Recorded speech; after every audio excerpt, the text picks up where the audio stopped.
السلام علیکم ورحمۃ اللہ تعالی وبرکاتہ۔ مرکز اہل سنت جامعہ رضویہ منظر اسلام کے یوٹیوب چینل ہم سبق درس نظامی میں آپ کا خیر مقدم ہے۔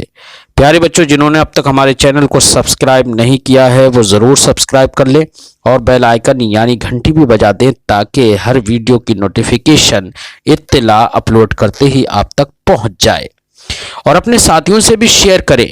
شیئر کرنا نہ بھولیں تاکہ ان کو بھی فائدہ حاصل کرنے کا موقع ملے، اور بات پسند آئے تو لائک بھی کیا کریں اور اپنے قلبی تاثر کو ضرور کمنٹ کر کے بتائیں۔ بسم اللہ الرحمن الرحیم۔ باب بیان الصلوات التي هي احد ارکان الاسلام۔ یہ بیان ہے، یہ باب ہے اس بیان میں، ان نمازوں کے بیان میں جو نمازیں ارکان اسلام میں سے ایک ہیں۔ مسلم شریف کے صفحہ نمبر 30 پر امام مسلم نے یہ باب باندھا ہے۔ ایک بات میں آپ کو بتا دوں کہ امام مسلم کی اپنی عادت ہے، امام مسلم کی عادت یہ ہے کہ جب بھی کوئی بات بتانا ہوتی ہے تو باب باندھتے ہیں تمام محدثین کی طرح، لیکن مسلم شریف میں باب متن کے ساتھ اندر نہیں لکھا گیا ہے۔ عام طور سے جو چھاپے ہیں اس میں باب سائڈ سے لکھ دیا جاتا ہے، تو سائڈ سے لکھا ہوا ہے یہ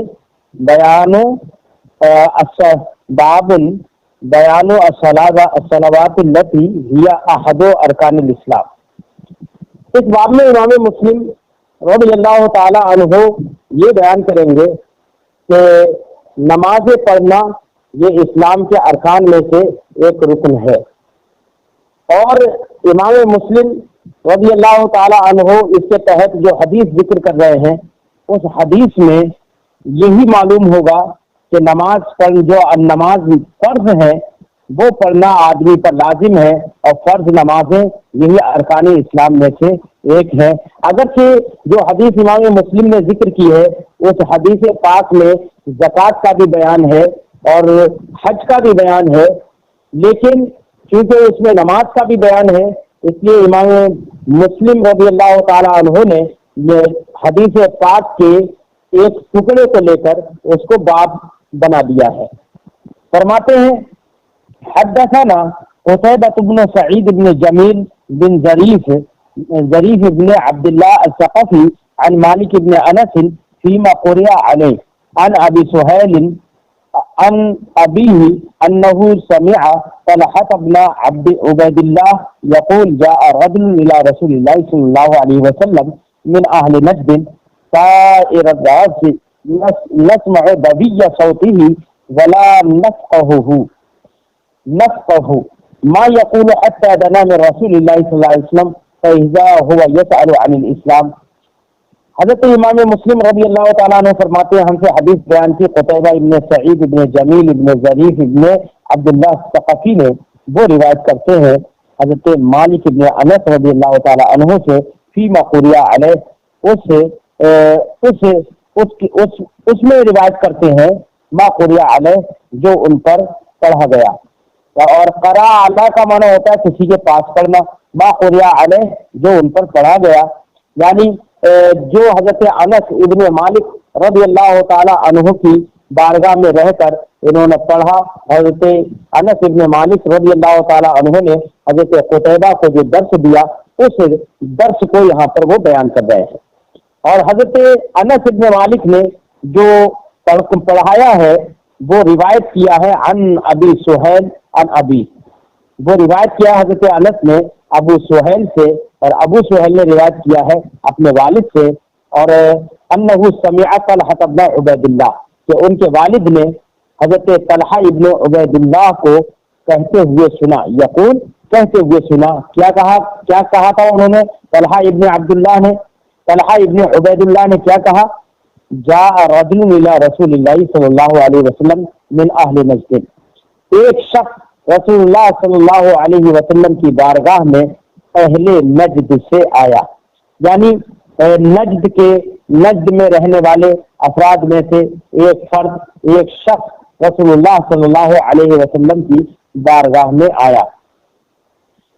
جب بارگاہ رسالت معاب میں وہ شخص آیا، کیسا تھا وہ شخص؟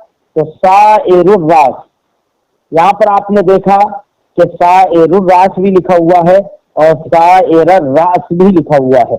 اگر اس کو ہم ضمہ پڑھیں سائر الراس تو یہ صفت بنے گا رجل کی، رجل سائر الراس. موصوف صفت کا یہ اعراب ہوتا ہے، رجل فاعل ہونے کی وجہ سے مرفوع ہے تو سائر الراس بھی کیا ہوگا؟ مرفوع ہوگا. اور اگر ہم سائر الراس پڑھیں، را پر فتحہ پڑھیں، نصب پڑھیں، تو اب ایسی صورت میں یہ سائر الراس یہ حال واقع ہوگا رجل سے، اور رجل ذو الحال ہوگا. معنی ہوگا سائر کا، یہ اس میں فاعل ہے، اس کا معنی ہوتا ہے کھڑا ہوا.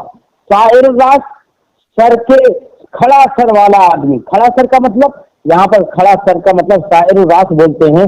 بات یہ ہوتا ہے کہ بال کھڑے ہوئے تھے. ایک شخص نبی کریم صلی اللہ علیہ وسلم کی بارگاہ میں اہل نجد سے آیا اس طور سے کہ اس کے سر کے بال کھڑے ہوئے تھے.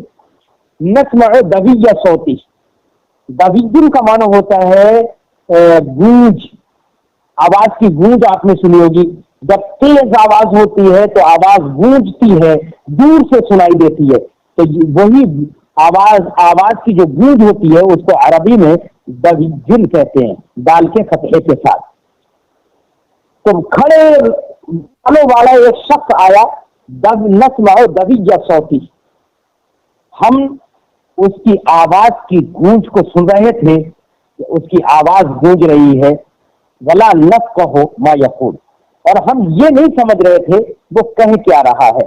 فقہ یفقہ فقہن، فقہن اس کا معنی ہوتا ہے سمجھنا.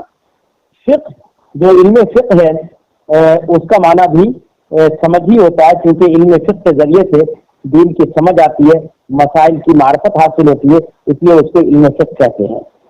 ولا نفقہ ما یقول، اور ہم نہیں سمجھ پا رہے تھے ما یقول کہ وہ کیا کہہ رہا ہے، کہ جو کہتا تھا وہ ہم نہیں سمجھتے تھے. حتی دنا من رسول اللہ صلی اللہ علیہ وسلم، جب وہ آیا تو وہ نبی کریم صلی اللہ علیہ وسلم کے قریب ہو گیا. دنا یدنو دنون، باب نصرہ ینصرو سے، اس کا معنی ہوتا ہے قریب ہونا.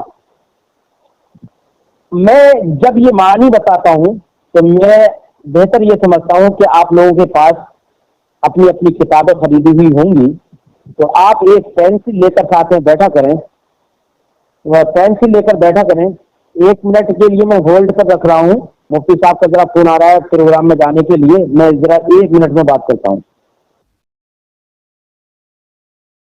اللہ صلی اللہ علیہ وسلم کے قریب ہو گیا. تو بنا یدنی دنوبن کا معنی ہوتا ہے قریب ہونا. فَإِذَا هُوَ يَسْأَلُ عَنِ الْإِسْلَامِ، تو اچانک وہ شخص اسلام کے بارے میں سرکار سے سوال کرتا ہے.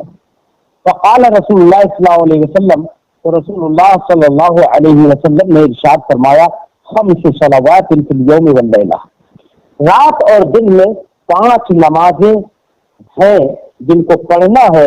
5 نمازیں پڑھنا یہ اسلام ہے. تو دیکھیے 5 نمازوں کا ذکر سرکار نے رات اور دن میں کیا. اس سے یہ معلوم ہوتا ہے کہ 5 نمازیں جو فرض ہیں، جن کو ہم فرض سمجھتے ہیں، یہی لازم ہے انسان کے اوپر، اس کے علاوہ دیگر نمازیں لازم نہیں ہے. فقال هل علی غیرہن، پھر اس شخص نے کہا کہ 24 گھنٹے میں رات اور دن میں 5 نمازوں کے علاوہ کیا کوئی اور نماز بھی مجھ پر لازم ہے؟ قال، تو سرکار نے ارشاد فرمایا لا، نہیں، ان 5 کے علاوہ کوئی نماز تم پر واجب، لازم اور فرض نہیں ہے. الا ان تطوع، مگر یہ کہ تم نفل نماز پڑھو، یعنی ان 5 کے علاوہ اب کوئی بھی نماز تم پڑھو گے تو نفل پڑھو گے. اسی سے امام شافعی رضی اللہ تعالی عنہ نے استدلال اس بات پر کیا کہ وتر واجب نہیں ہے بلکہ وتر سنت ہے. جبکہ امام اعظم رضی اللہ تعالی عنہ کی دلیل اس بات پر بہت ساری حدیثیں ہیں کہ وتر واجب ہے. اس کے لیے میں آپ کو مشورہ دوں گا کہ موطا امام محمد کی ہماری ایک ریکارڈنگ وتر واجب ہے، اس پر مستقل ایک ریکارڈنگ ہے، آپ اس پر چینل پر جا کر سن لیں کہ وتر کے واجب ہونے کی کیا دلائل ہیں. احناف کے بہت سارے دلائل ہیں، آج وقت کی قلت کی وجہ سے میں ابھی ذکر نہیں کر رہا ہوں. تو سرکار دو عالم صلی اللہ علیہ وسلم نے فرمایا نہیں الا ان تطوع، مگر یہ کہ تم نفل نماز پڑھو. تو تطوع یتطوع تطوعا کا معنی ہوتا ہے نفل نماز. وصیام شہر رمضان، ایسے سرکار نے فرمایا کہ اسلام یہ بھی ہے کہ رمضان کے روزے، رمضان کے مہینے کے روزے رکھنا. صیام یہ صوم کی جمع ہے. فقال هل علی غیر، تو اس شخص نے کہا کیا یا رسول اللہ اس کے علاوہ، یعنی ماہ رمضان کے روزوں کے علاوہ کیا کوئی اور بھی مجھ پر فرض ہے روزہ؟ فقال، تو سرکار نے ارشاد فرمایا لا، نہیں الا ان تطوع، مگر یہ کہ تم نفل روزہ رکھو. یعنی ماہ رمضان کے روزوں کے علاوہ باقی تمام روزے جو ہیں وہ نفل ہیں. وذکر له رسول اللہ صلی اللہ علیہ وسلم الزکاۃ، اور اس شخص سے رسول اللہ صلی اللہ علیہ وسلم نے زکوٰۃ کا بھی ذکر کیا. فقال، تو زکوٰۃ کا جب ذکر کر دیا تو سرکار نے فرمایا کہ زکوٰۃ بھی فرض ہے مال کے نصاب پر. فقال هل علی غیرها، یا رسول اللہ کیا اس زکوٰۃ کے علاوہ اور بھی کچھ مجھ پر فرض ہے؟ قال لا، نے فرمایا نہیں الا ان تطوع، مگر یہ کہ زکوٰۃ کے علاوہ یہ ہے کہ تم نفل صدقات کرنا چاہو تو نفل صدقات کر سکتے ہو. قال، راوی فرماتے فادبر الرجل، پھر وہ آدمی واپس چلا گیا. ادبر یدبر ادبار، اس کا معنی ہوتا ہے پیٹھ پھیر کر چلا جانا. فادبر الرجل، اور ادبر کا معنی ہوتا ہے کسی کی طرف پیٹھ کرنا. فادبر الرجل، تو وہ آدمی پیٹھ پھیر کر چلا گیا. وهو یقول، اور جاتے جاتے یہ کہہ رہا تھا واللہ لا ازید علی هذا او لا انقص منه، علی هذا ولا انقص منه. اس میں جاتے جاتے کہہ رہا تھا کہ خدا کی قسم لا ازید علی هذا ولا انقص منه، میں اس پر نہ زیادتی کروں گا نہ ہی اس سے کچھ کم کروں گا. یہ وہ شخص کہہ رہا تھا. فقال رسول اللہ صلی اللہ علیہ وسلم، تو رسول اللہ صلی اللہ علیہ وسلم نے ارشاد فرمایا افلح ان صدق، یہ شخص کامیاب ہو گیا اگر یہ سچا ہے. یعنی اگر جو یہ کہہ رہا ہے کہ اب میں اس پر کمی بیشی نہیں کروں گا، جو فرائض میرے نبی صلی اللہ علیہ وسلم نے بیان کر دیے ہیں میں ان پر کمی بیشی نہیں کروں گا، جن چیزوں کو فرض قرار دیا ہے انہی کو فرض جانوں گا، ان پر کسی اور کو زیادہ کر کے اس کو کبھی فرض نہیں جانوں گا. جتنا سرکار نے بیان کر دیا اس سے ان فرائض سے کسی کو کم نہیں کروں گا. تو نبی کریم نے ارشاد فرمایا کہ اگر یہ سچا ہے تو ایسی صورت میں یہ کامیاب ہو گیا ہے. یہاں پر ہمارے علماء نے فرمایا کہ یہاں تو نبی کریم صلی اللہ علیہ وسلم نے ابھی سارے احکام اور تمام شرائع اسلام سرکار نے ابھی بیان بھی نہیں کیے تھے. تو اس شخص نے کیسے کہہ دیا کہ میں اس پر زیادتی نہیں کروں گا جبکہ اس کے علاوہ بھی بہت سارے ابھی احکام تھے. تو ایسی صورت میں اس کا یہ کہنا کہ میں اس پر زیادتی نہیں کروں گا اور اس سے کمی نہیں کروں گا، تو یہ کہنا اس کا کیسے درست ہو جائے گا؟ تو اس کا جواب ہمارے علماء نے فرمایا کہ یہاں پر ایک جملہ اور بھی ہے جس کو امام بخاری نے ذکر کیا ہے. امام بخاری نے جب اسی حدیث کو ذکر کیا تو اس کے اندر یہ بھی الفاظ ہے، کیا آخر کے الفاظ ہیں فاخبرہ رسول اللہ صلی اللہ علیہ وسلم بشرائع اسلام، کہ امام بخاری کے الفاظ ہیں کہ آخر میں نبی کریم صلی اللہ علیہ وسلم نے اس کو تمام شرائع اسلام کی خبر دی، تمام شرائع اسلام اس کو بتائے. فادبر الرجل، پھر وہ آدمی پیٹ پھیر کر چلا گیا.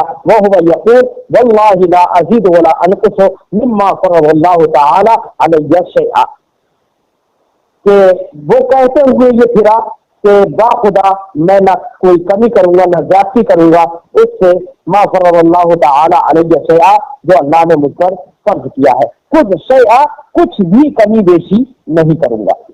تو اب اس امام بخاری کی روایت میں اخبرہ رسول اللہ صلی اللہ علیہ وسلم بشرائع اسلام موجود ہے. اس سے یہ معلوم ہو گیا کہ سرکار نے جو بھی فرائض واجبات ہیں وہ تمام اس کو بتا دیے. اس کے بعد اس شخص نے یہ کہا تھا کہ میں اس میں کوئی کمی بیشی نہیں کروں گا، اس لیے اب اس کا کہنا یہ صحیح ہے.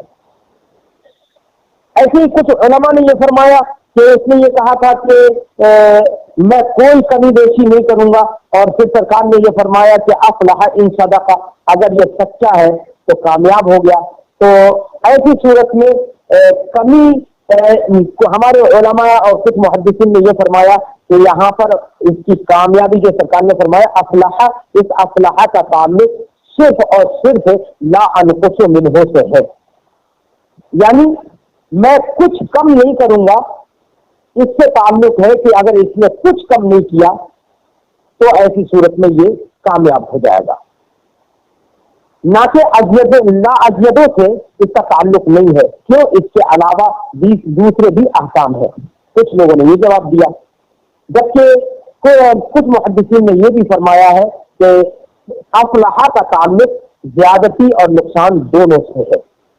کیوں؟ اس کا مطلب یہ ہے کہ میں جو نبی کریم صلی اللہ علیہ وسلم نے مجھے بتا دیا ہے، جو فرائض ذکر کر دیے ہیں، تو سرکار کے بیان پر میں کوئی کمی بیشی نہیں کروں گا۔ اب سرکار کا بیان اس وقت میں جتنے احکام لازم تھے وہ سرکار نے بتا دیے تھے، تو وہ اس وقت کے لیے تھا، یہ نہیں تھا کہ پوری زندگی میں اس سے زیادتی نہیں کروں گا۔ اس کا مطلب یہ نہیں تھا کہ اگر کوئی دوسرا فرض آ جائے گا تو اس کے بعد میں وہ فرض ادا ہی نہیں کروں گا، یہ معنی نہیں ہے۔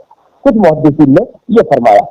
حدثني يحيى بن ایوب وقتيبة بن سعید جميعا، امام مسلم فرماتے ہیں مجھ سے حدیث بیان کی یحییٰ ابن ایوب نے اور قتیبہ ابن سعید دونوں لوگوں نے، عن اسماعیل ابن جعفر، دونوں لوگ روایت کرتے ہیں، اسماعیل ابن جعفر سے وہ روایت کرتے ہیں، ابو سہیل سے وہ روایت کرتے ہیں، اپنے والد سے وہ روایت کرتے ہیں، طلحہ ابن عبید اللہ سے وہ روایت کرتے ہیں، نبی کریم صلی اللہ علیہ وسلم سے بہذا الحدیث، یہی حدیث ہم سے بیان کی، ناوہ حدیث مالک کی طرح، غیر انہ قال، مگر یہ کہ اس حدیث میں یہ دوسری سند سے جو حدیث ہے اس کے اندر یہ تھوڑے سے الفاظ اور الگ ہیں۔ کیا؟ فقال رسول اللہ صلی اللہ علیہ وسلم، کہ رسول اللہ صلی اللہ علیہ وسلم نے ارشاد فرمایا افلح و ابی، وہ بھی کامیاب ہو گیا اپنے باپ کے ساتھ۔ وہ ابی میں جو واو ہے یہ بمعنی معا ہے، کیوں؟ آپ جانتے ہیں اگر یہ واو عاطفہ ہوتا تو معنی ہوتا افلح، وہ شخص کامیاب ہو گیا، تو ظاہر بات ہے وہ شخص تو فاعل ہے، اور اب کا اس پر عطف ہوتا تو یہ بھی فاعل ہوتا، عطف ہوتا تو یہ بھی مرفوع ہوتا، لیکن یہاں پر وہ ابی ہے، یہ منصوب ہے۔ یہ منصوب ہونا اس بات کی دلیل ہے کہ یہاں پر واو عاطفہ نہیں ہے بلکہ یہ واو بمعنی معا ہے، جس کی وجہ سے واو معا بمعنی معا جو ہوتا ہے وہ اس کے ماں بعد جو ہوتا ہے وہ منصوب ہو جاتا ہے۔ نبی کریم نے ارشاد فرمایا افلح و ابی، یہ شخص اپنے والد کے ساتھ کامیاب ہو گیا، ان صدقہ، اگر یہ سچا ہے، اور دخل الجنہ، یا سرکار نے یہ فرمایا کہ یہ شخص جنت میں داخل ہو گیا، وہ ابھی اپنے باپ کے ساتھ، ان صدقہ، اگر یہ سچا ہے۔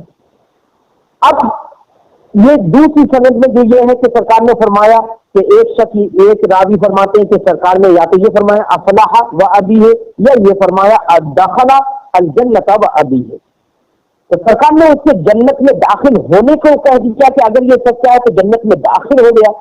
اس کا مطلب یہ ہے کہ نبی کریم صلی اللہ علیہ وسلم کو یقین ہے کہ یہ شخص انکار نہیں کرے گا، اور یہ شخص اپنے وعدے پر پکا رہے گا، اور اس کی موت ایمان پر ہوگی اور اسی حالت میں ہوگی، اس لیے نبی کو فرمایا کہ یہ جنت میں داخل ہو گیا، کیونکہ جنت میں دخول کے لیے ایمان شرط ہے، اور ایمان پر ایک خاتمہ ہونا بھی شرط ہے، اور جب جنت کے داخل ہونے کے لیے سرکار فرما رہے ہیں تو ایسی صورت میں اس کا مطلب یہ کہ سرکار کو اس میں خاتمہ اور خاتمہ بالایمان کی خبر تھی، تبھی سرکار نے یہ فرمایا۔ میں اپنی گفتگو آج یہیں پر ختم کرتا ہوں۔